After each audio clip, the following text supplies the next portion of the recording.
Yes. Yes. Adarsh. Adarsh Ray.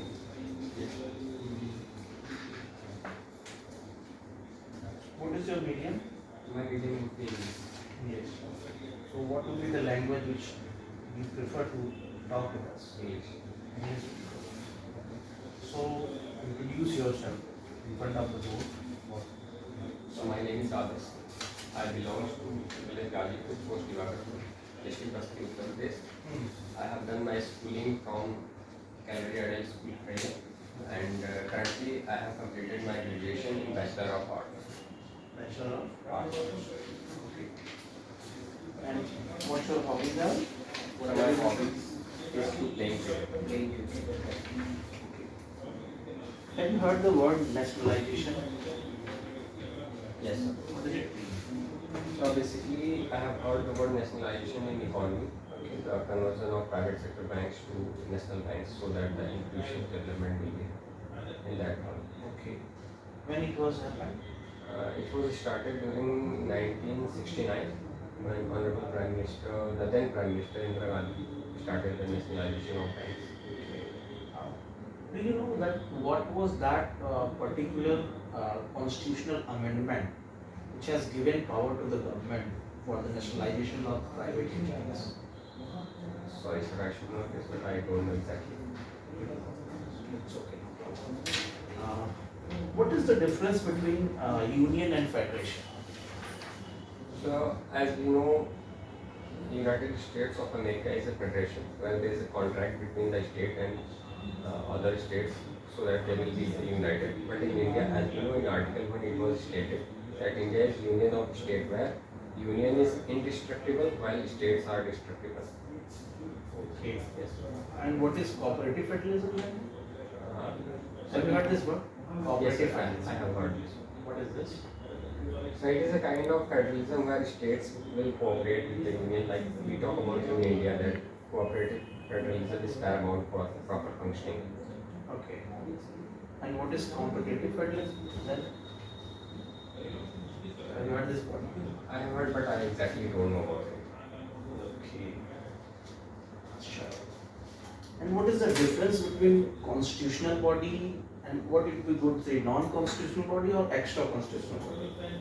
So constitutional bodies are those bodies which are mentioned in constitution like election commission, UPSC, and extra constitutional or non-constitutional bodies are made by the act of parliament like Niti Aayog, which is the executive body. Okay. So these are the examples. And what is the ideological difference between Niti Aayog and Planning Commission? Mention three differences. So planning commission was centralized way of planning, like it was planned by the central government majorly. But in Niti Aayog, as we can see, the participation of states as well, like governing council of Niti Aayog, and it is a federal structure as compared to planning commission. And also there is a regional group also for tackling the issues of regional like northeast and central issues, etc. These are ideological difference, no? Major differences. Okay. And have you heard NSA, National Security Advisor? Who is right now? Mr. Ajit Doka. So right now we have conflict with Canada. Yes. Okay. On the issue of Khalistan. Yes. So what would be the role of NSA in this issue? So the paramount role of NSA would be to maintain the internal security in the country as well as the security of the diaspora of Indian people living in Canada as well, as we have issued advisory as well for the people who are living in Canada, so that we can maintain the safety and security of the people. Who appoint NSA? Government of India. Government of India. Do you think that we have discussed about India world Yes. and the opposition has made a kind of what if you say Gadbandhan, Yes. named India? Do you think it's the right action? What's your take on it? So as we all know, both the words are mentioned in Constitution in Article 1, that is India, that is Bharat. So if the members of Constitution Assembly have adopted it unanimously, so I think there is nothing to debate on it much. Okay. Just One, yes. One denotes the cultural, that is Bharat, and India denotes the boundary territorial, which is related to industry work. So both are important. Okay, others, one more thing from my side. Yes. If I'm allowing you to choose, one name from India, that particular name, who would be the Prime Minister according to you? I'm from Gazipur. Yes. So, tell me something special about Gazipur, which are unique features of Gazipur. My village. Your district. So my district is Basri. Village name is Kali. Okay. So, tell about your district. So my district basically belongs to the Tri region of Uttar Pradesh. Okay. So in one nation, one product, the wooden crafts is famous in Basti, as well as vinegar manufacturing in Basti in the region of Bikramjut. It is also famous, as 2.5% people of the Basti is involved in this business. As well as we have a huge population, and from GK's perspective, the largest tehsil of Uttar Pradesh, that is Haraiya, it is also in district Basti. Recently, women reservation bill has been passed in Parliament. Yes. Can you recall that when did first time this bill was tabled in Parliament? Sir, I exactly don't know, but I think in 2011, during the UPA government, the debate was started and the bill was came in Lok Sabha, but couldn't pass.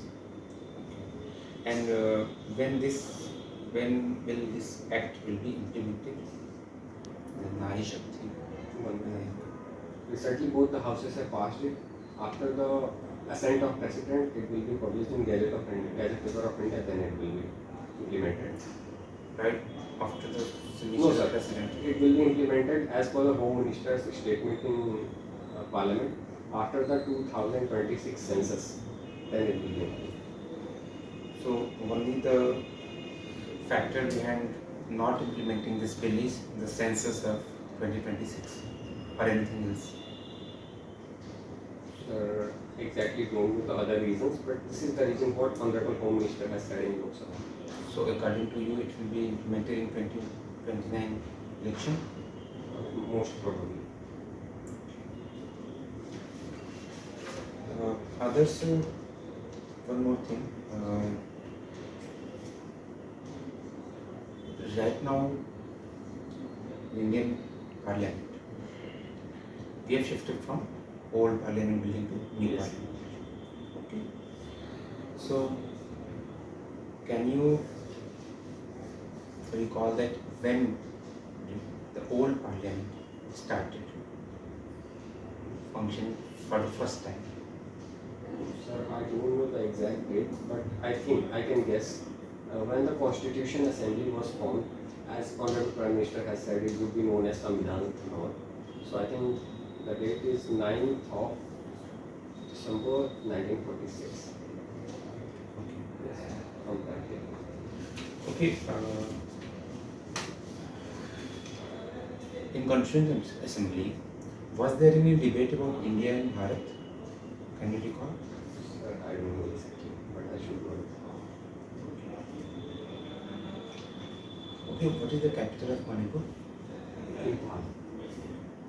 Oh, what is the crisis in Manipur right now? So the basic crisis was started after the verdict of High Court regarding the reservation between two communities, that is Kupis and Metis. So this is the reason for the current What was the conflict. observation of High Court? So I don't know the exact verdict, but I can recall that after the verdict of High Court it was started. Okay. And why we have failed to control that escalation of violence for so long time? So there are multiple reasons, because in that area there is the hilly regions as well, and the people are very ardent regarding their identity and cultural identity. So it is hard for the rapid action force and militaries to tackle them. And also there is some kind of political vendetta also, which has been recognized in recent incidents. So multiple reasons are responsible for that. Who is the Chief Minister of Manipur? Mr. Viren Singh. Okay, last question, others. What is Article 13 of Indian Constitution? So Article 13 gives the power to Supreme Court of Judicial Review. There are two clauses, 13.1 and 13.2.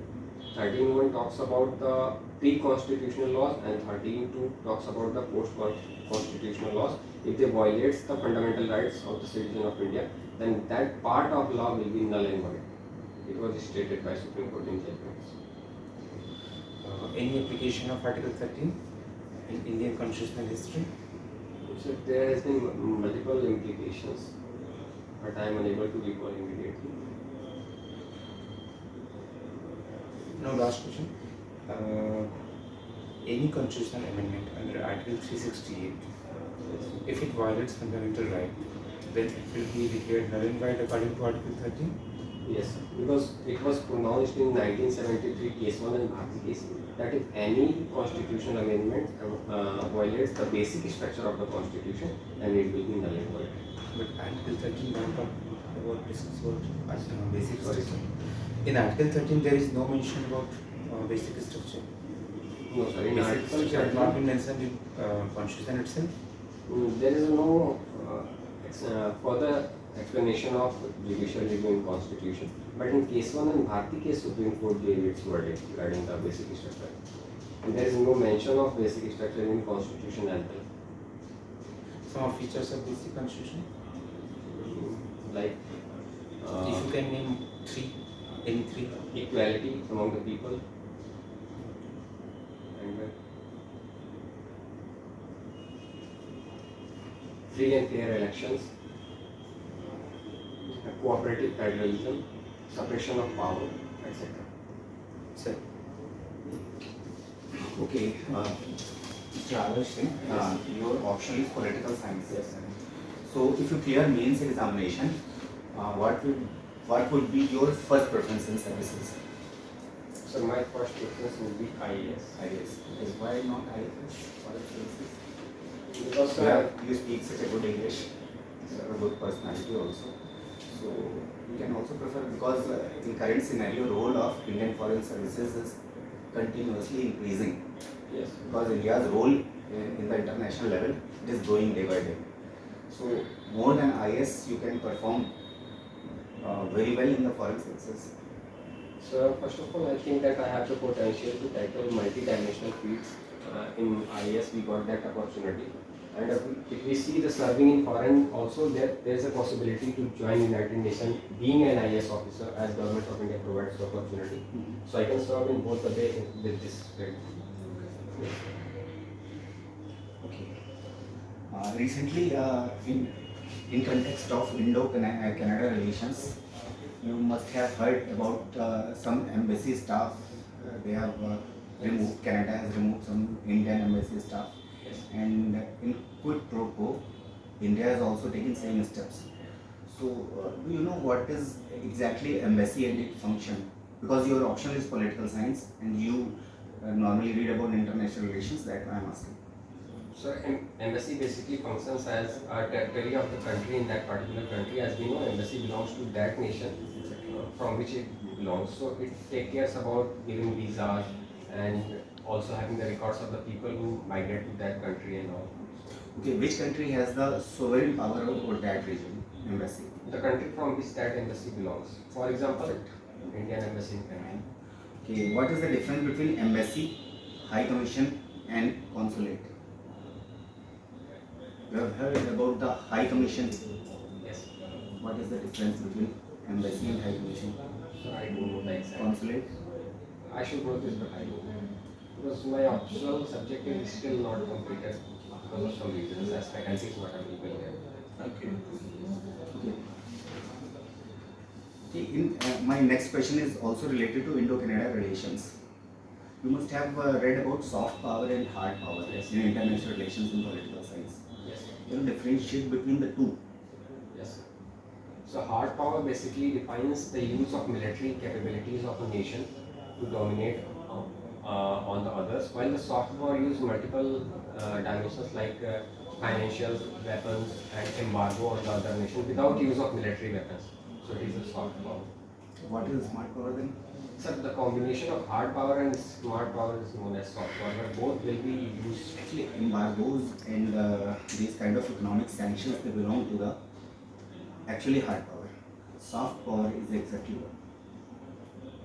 Sir, as much I know, except military use and the power which is used by the nation is Okay, soft have you power. heard about track to diplomacy? Yes, sir. What is it? So track to diplomacy is basically the communication between the people and people of the both the nation through sports and all. Yeah. So this is the track to diplomacy. And cultural diplomacy?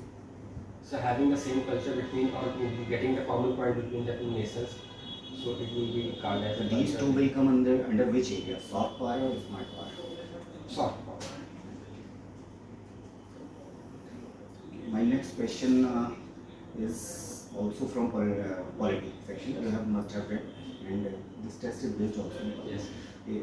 Tell me about what is republic? The republic is where the head of the nation is elected by the people, directly or indirectly. Like in India, we have indirect election of head of Give state. 3 examples of republic. Republic of India, United States of America, and France. What is the difference between presidential and parliamentary system? So in presidential system, the head of the state is directly elected by the people of the nation, like United States of America. While in parliamentary system, the people of nation elect member of parliament, and then member of parliament elect prime minister, who is appointed by the president in India. So this is the difference between them. Can India shift to presidential system? Sir, I don't think so, because we have the better system right now, the cabinet system, which is more inclusive. Technically, can India shift to presidential system? The Constitution of India doesn't allow, as it was defined in the Keswanan Bharati case. The Supreme Court said that you can't change the basic structure. Yes. So changing from prime minister to presidential form of government will be Parliamentary system is the basic structure of the Yes, constitution. it is a part of the basic. That's why we cannot. Yes. Fine. Okay, Darsh, Yes. you are replying very good. So, and so was us.